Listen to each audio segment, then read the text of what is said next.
तो ये उसके नेक पे एलिमेंट जो है वो फ्लक्चुएट करता है, फ्लिप करता है। तो इश्क जो है वो कभी भी स्टेबल नहीं होता है, वो अनस्टेबल होता है। बहुत कम ही लोग हैं जो स्टेबल रहते हैं। तो मैं कॉलेज में अपने दोस्तों को देखता था वो क्या करते हैं, उन्हीं के अनुभवों को मैंने लिखा है।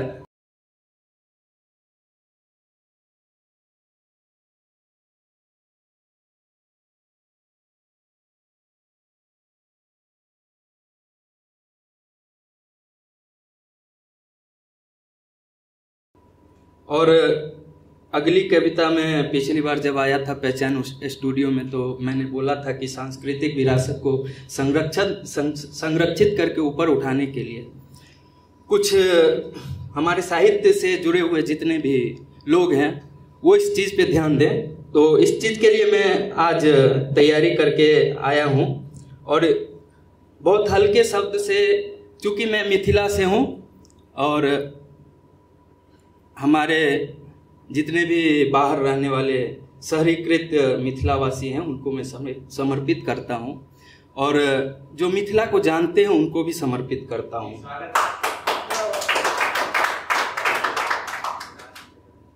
हम कालांतर से पलायन की सजा भुगत रहे हैं। हमारी उत्पत्ति जम्मू कश्मीर भारत के मस्तिष्क से सौराष्ट्र के रास्ते अन्य 3 सांस्कृतिक केंद्रों के माध्यम से एक नई सभ्यता जन्म लेती है। एक ऐसी सभ्यता जो मिमी के मृत शरीर से मंथन करके मिथि का जन्म हुआ और उन्हीं मिथि के नाम से मिथिला नाम रखा गया। तो मैं इस पे अपनी कविता शुरू करता हूँ। इसका शीर्षक भी मिथिला ही है। हाँ, मैं मिथिला हूँ, सदियों पुरानी सभ्यता हूँ। हाँ, मैं मिमी का मंथन धरा हूँ। हाँ, मैं दलदल की पुण्याहुति हूँ। हाँ, तपोभूमि की योग धरा से चिंतन करता ये ज्वलित चक्षु अश्रु के अभिलाषा से पुकार रहा। माँ और माटी की ख्याति को अब संभलो। मैथिलों दलान अपने सूने लम्हों से पुकारता, वो शाम की सूनी होती राहें माँ के स्थान को सांस देने जाती बेटियां। कन कन तरसती जानकी के पग स्पर्श को मिथिला आने को पुकारती, मिथिला आने को पुकारती। हमारे मिथिला में ऐसे महानुभाव भी पैदा हुए हैं जिनके वजह से महादेव हमारे मिथिला में नौकरी करने आए हैं। ये पूरे विश्व में ऐसा कहीं भी आपने नहीं सुना होगा।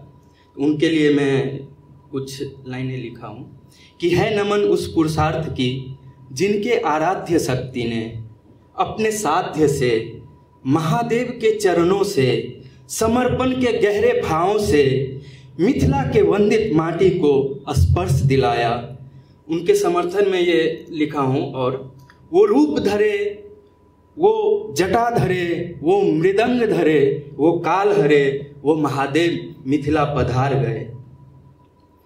हाँ, अब मिथिला की माटी पुकार रही, मनंत्र हृदय की आत्मा पुकार रही, महादेव की भक्ति पुकार रही, माँ दुर्गा की शक्ति पुकार रही, एक स्पर्श को पुकार रही, वीरान चौखटें पुकार रही, माँ की आशाएं पुकार रही, शून्य की अभिलाषाएं पुकार रही। उपेक्षाओं से उपेक्षित न करना, उपेक्षाओं से उपेक्षित न करना, मिथिला मैथिलों को पुकार रही, मिथिला मैथिलों को पुकार रही। धन्यवाद। आप सभी साहित्य से जुड़े सभी कविता प्रेमियों और कहानी कहने वालों को मैंने सुना। बहुत अच्छा बोलते हैं आप लोग। मैं एक इंजीनियरिंग ग्रेजुएट हूँ और इसको मैं रेजोनेंस के ग्राफ से आपको दिखाना चाहता हूँ, उसी पे लिखा हूँ। ये रेजोनेंस एक्स एक्सिस से थोड़ा ऊपर उठ के वाई एक्सिस की तरफ जाता है और पीक पे वो स्ट्रेट फॉरवर्ड हो जाता है। तो ये उसके नेक पे एलिमेंट जो है वो फ्लक्चुएट करता है, फ्लिप करता है। तो इश्क जो है वो कभी भी स्टेबल नहीं होता है, वो अनस्टेबल होता है। बहुत कम ही लोग हैं जो स्टेबल रहते हैं। तो मैं कॉलेज में अपने दोस्तों को देखता था वो क्या करते हैं, उन्हीं के अनुभवों को मैंने लिखा है कि एक दिन में लिख दूं वो चंचल अदाएं कि वो तबस्सुम फिजाएं। जरा देर करना उलझने बहुत हैं, तुम्हारी निगाहों पे निगाहें बहुत हैं। तरसती हवाओं में पीराएं बहुत हैं कि तुम तक मैं लिख दूं वो तरसती व्यथा में अंधेरी घटा कि फिर मैं याद आऊं ना आऊं, या रेत की साहिल सा मिट जाऊं, या स्याही के तख्त में सिमट जाऊं, या तुम मेरी यादों में अंधेरों के रुस्तम को छू देना, या सांझ की दीपक जला देना, या सूक्ष्म की रूहें जला देना। फासलों की नग में मंजूर होगी धड़कन की धन्य अवस्थिका, या तर्पण के सिकन से कह दूं रेतों पे रूहानी अर्पण दे दे, या अहेतुक के प्राचीर में कह दूं लहरों के सागिर्द में तुम्हारा नाम जड़ दे, या जख्मों की तलाश में जख्म को जख्मों से भेद दूं, या चलूं मैं जख्मों की रूहानी तुनीर से, या मैं उस स्वरूप का गुनहगार बन जाऊं, या शब्दों के तस्वीर का उलझा परिंदा, तुम शब्दों की चाहत में मुस्कुराहट